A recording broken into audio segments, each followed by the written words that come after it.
This is WVUA 23 News at 10. Good evening, I'm Sarah Macaluso. Jabari Pruitt has the night off. Thanks for joining us. And what a week it has been for the Alabama Crimson Tide. Tuscaloosa has been in full celebration, to say the least, since their win against Clemson last Monday night. WVUA 23's Yasmin Panetta has more.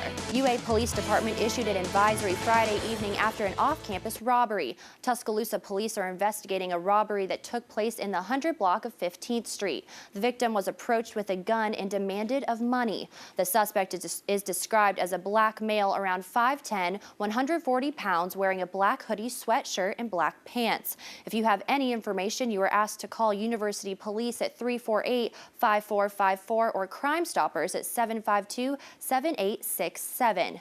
And now let's get a first look at your forecast with Peter Crank. How's it looking, Peter?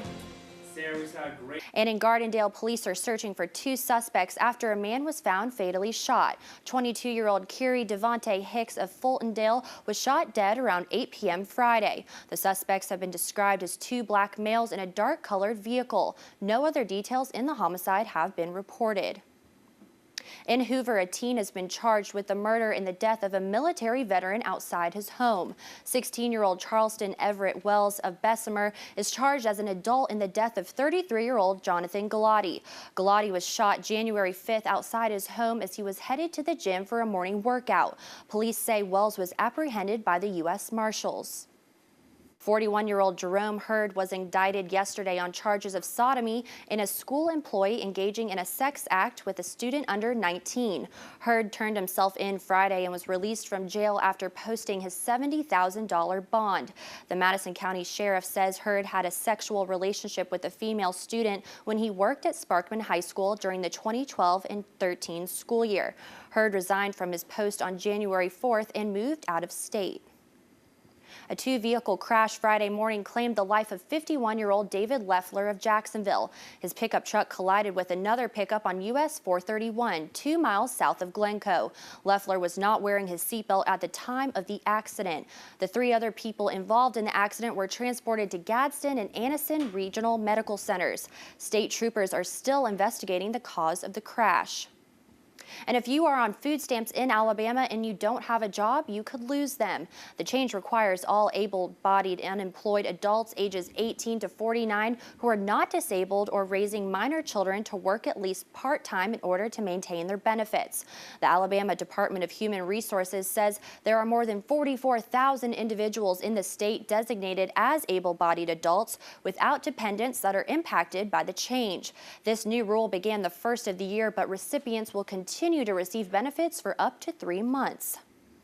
Regions Bank plans to eliminate 260 positions in the first quarter of 2016. According to officials, the move is part of an effort to improve the company's expense base. The bank employs about 24,000 people, and the cuts represent 1% of the workforce. Regions Bank in Birmingham operates more than 1,600 banks and 2,000 ATMs. And still to come on the news at 10, a state of emergency has been declared in Michigan because of the drinking water. We'll have the details. And several Americans were released today after being held captive by the nation of Iran for years. In news around the nation tonight, the White House has declared a state of emergency for Michigan. This move by President Obama gives FEMA and the Department of Homeland Security permission to coordinate all relief efforts for the state. Earlier this week, Michigan Governor Rick Snyder asked the president for help. Snyder told the president that Flint and the surrounding areas are affected by contaminated drinking water. Some of the protective measures that will be taken include providing water, water filters, and other related items over the next 3 months. The lead levels increased in Flint's water supply after a switch to a different water source 2 years ago. Some people claim to have developed medical conditions, and lead levels in children have skyrocketed. 2 people have been arrested today on terror-related charges.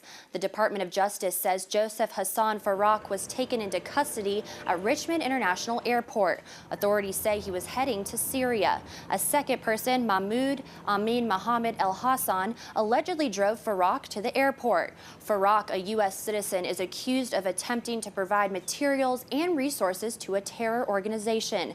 El Hassan, originally from Sudan, is charged with assisting Farak.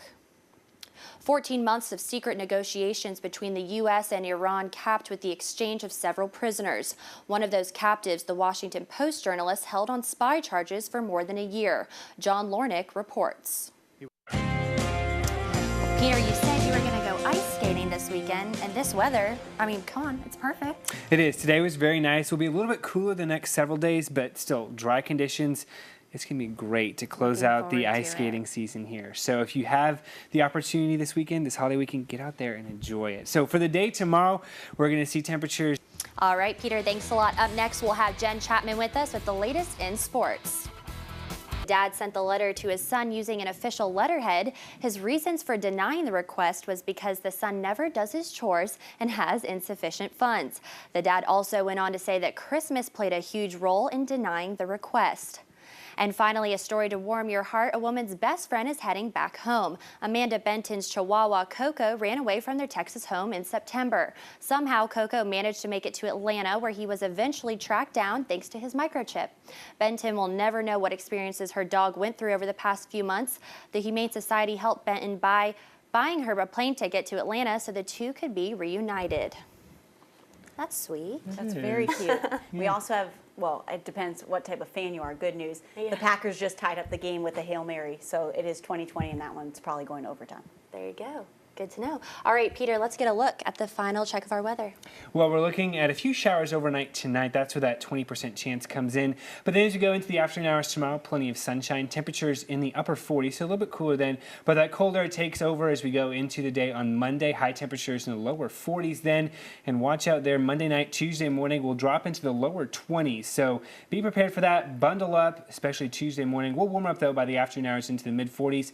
Warmer air returns for us Wednesday through Friday, but again, we're going to see rain chances bump back up as we go into Thursday and Friday as well. And I don't know about you guys, I'm kind of ready to see those warmer temperatures a little bit. Florida girl, can't do the cold. And as always, if you see news happening, let WVUA 23 know. Give us a call at 205-348-7000 or email us at news@wvua23.com. And that's our report for tonight. Thank you so much for watching. Have a good night.